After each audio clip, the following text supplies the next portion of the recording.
네, 여러분 안녕하세요. 반갑습니다. 최민기 선생님입니다. 오늘은 지난번에 가군과 나군의 2026학년도 변화되는 학교에 대해서 설명을 드렸고요. 올해는 마지막으로 이번에는 다군 전형에 대해서 설명을 드리도록 하겠습니다. 워낙 다군에는 대학교가 많이 없다 보니까 역시나 변화될 거는 많이 없었습니다. 그래서 간략하게 몇 개의 대학만 알려드리도록 하겠습니다.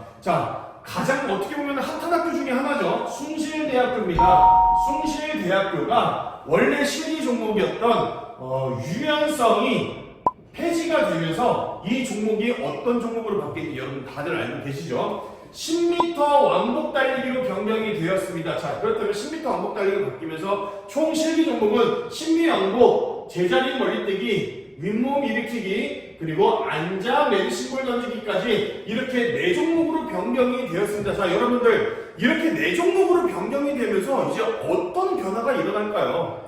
숭실대학은 과연 어떻게 변화가 될까요? 개인적인 선생님의 생각은요, 이제는 실기의 변별력은 당연한 겁니다. 여러분들 숭실대를 지원하는데 실기를 못한다 이러면 학교 가능성이 없다는 걸 누구나 다 알 겁니다. 그렇다면 숭실대를 지원하는 학생들은 기본적으로 선생님의 생각은요, 이제 이런 종목들 그냥 무조건 만점을 받고 들어오는 기준입니다. 그렇다면 이제 변화가 될 거라고 예상되는 거는요, 국어와 영어의 성적대가 조금은 향상이 될 거라고 예상이 됩니다. 왜? 어려웠던 유연성, 정확히 표현하면 유연성이 어려웠던 게 아니라 유연성을 어쩔 수 없이 선택을 못하는 학생들이 굉장히 많았었습니다. 하지만 이제는 그 유연성이 폐지가 되었기 때문에 누구나 다 이제는 노력형으로 지원을 해볼 수가 있는 그런 종목들밖에 안 남았다는 겁니다. 그렇기 때문에 숭실대학교 실기는 당연히 만점 내지 정말 상위권을 가져간다는 전제조건하에 국어와 영어의 성적의 변별력이 반드시 높아질 거라고 예상되는 점. 그래서 예전 같은 이야기들 있죠. 국어 6등급에 영어 4등급에 숭실대에 합격할 수 있습니다. 선생님의 생각은 이제부터는 그게 불가능할 것으로 예상이 되니까요, 여러분들 숭실대를 희망하더라도 꼭 성적 챙기시길 바라겠습니다. 그 다음 학교는요, 숭실대와 더불어서 똑같은 유일한 인서울인 광운대학교입니다. 광운대학교는 뭐가 변경되었을까요? 실기 종목이 서전트 점프 실기 종목에서 제자리 멀리뛰기 종목으로 변경이 됩니다. 그래서 이런 부분을 되게 어차피 점프에서 점프로 변경되는 건데 큰 차이가 없지 않을까요? 라고 생각하시는데, 개인적인 선생님의 생각은 이제 조금은 실기의 변별력이 올라갈 것으로 예상이 되고, 과연 제자리 멀리뛰기 만점 기준을 몇을 줄 것이냐에 따라서 성적보다는 실기의 변별력이 굉장히 올라갈 것으로 예상이 됩니다. 그래서 선생님은 되게 궁금한데요, 기본적으로 남학생 한 290, 여학생 240 정도를 주지 않을까라는 예상을 조심스럽게 한번 해보도록 하겠습니다. 그 다음 학교는 어떻게 보면 조금 정말 의아합니다. 인하대학교입니다. 선생님 인하대학교가 왜요? 라고 하실 수도 있는데, 원래 기존의 다군에는 인하대학교 체육교육과가 있었습니다. 하지만 올해 갑자기 다군에 있던 인하대학교 스포츠과학과가 다군으로 이동을 하게 되었죠. 그래서 이제는 인하대학교는 스포츠과학과와 체육교육과가 동시에 다군에서 학생들을 모집하게 되고요.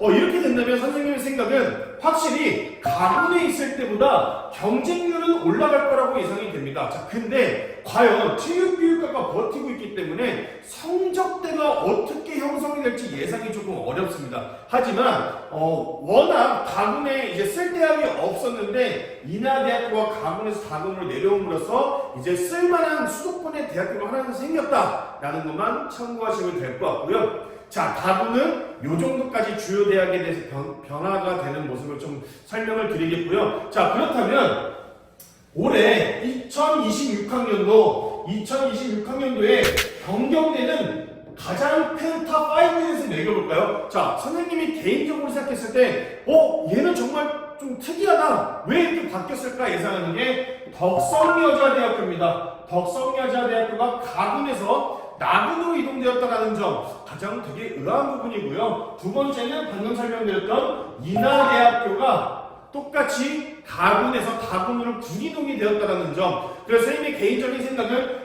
아까 말씀드렸던 것처럼 덕성여자대학교는 경쟁률이 조금은 하락할 거라고 예상이 되고 인하대학교는 경쟁률이 조금은 상승될 거라고 생각이 됩니다. 자, 다음 세 번째는요. 성신여대입니다. 어떻게 지금 설명하다 보니까 여대가 벌써 두 개나 나왔네요.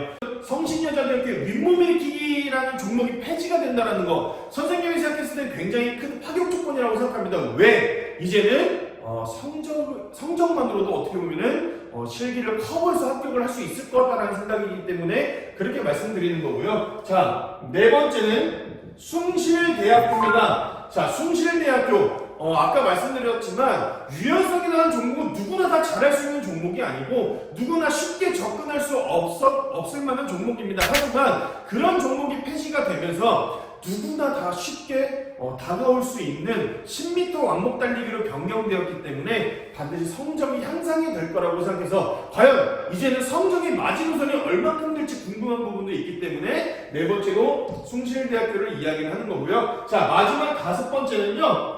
두 개의 대학입니다. 서울여자대학교와 경기대학교입니다. 왜? 요즘에 많은 천혜 입시생들이 수학을 포기한 수포자들 사이에서 사실상 국어라는 과목에 굉장히 많이 스트레스를 받으면서 국어라는 과목을 점차 포기하는 친구들이 굉장히 많았습니다. 그 중에 우리가 희망으로 뽑았던 학교들이 서울여자대학교랑 경기대학교였죠. 왜? 우리가 국어를 버림으로써 국어, 영어, 수학, 탐구 중에 영어랑 탐구만 사용해서 우리가 수도권의 대학을 합격할 수 있었다면 이제는 반드시 국어나 수학이 필수로 반영되는 대학으로 변경이 되었기 때문에 어떻게 보면 이제 조금 더 희망을 갖고 있던 학생들에게는 좌절을 할 수밖에 없게끔 그런 전형으로 변경되지 않았나 라는 생각이 들고요. 물론 이 다섯 가지 경우 외에도 굉장히 되게 좀 파격적으로 많이 변화가 되었다고 생각하지만요. 선생님이 생각했을 때는 그래도 많은 학생들이 이 다섯 개 학교의 변화를 조금 더 많이 충격적으로 받아들이지 않았을까라는 예상을 해서 선생님이 이렇게 순위를 한번 매겨봤습니다. 자, 여러분들 2026학년도도 꼭 합격을 할 수 있도록 기원하겠고요. 여러분들이 궁금한 부분이 있다면 언제든지 댓글이나 또는 선생님의 개인적으로 연락을 준다면 그 부분을 선생님이 영상으로 이렇게 만들어서 여러분들에게 제공 한번 해드리도록 하겠습니다. 자, 다음 컨텐츠는 또한 여러분들이 궁금한 내용으로 다시 한번 찾아뵙도록 하겠습니다. 자, 다음에 뵙겠습니다. 안녕. Let's go. I wake up to a little bit of drool on my pillow, feel like it's gonna be a bad day. Yeah, I'm tired of shit, and the coffee ain't hit yet, damn, ain't that great.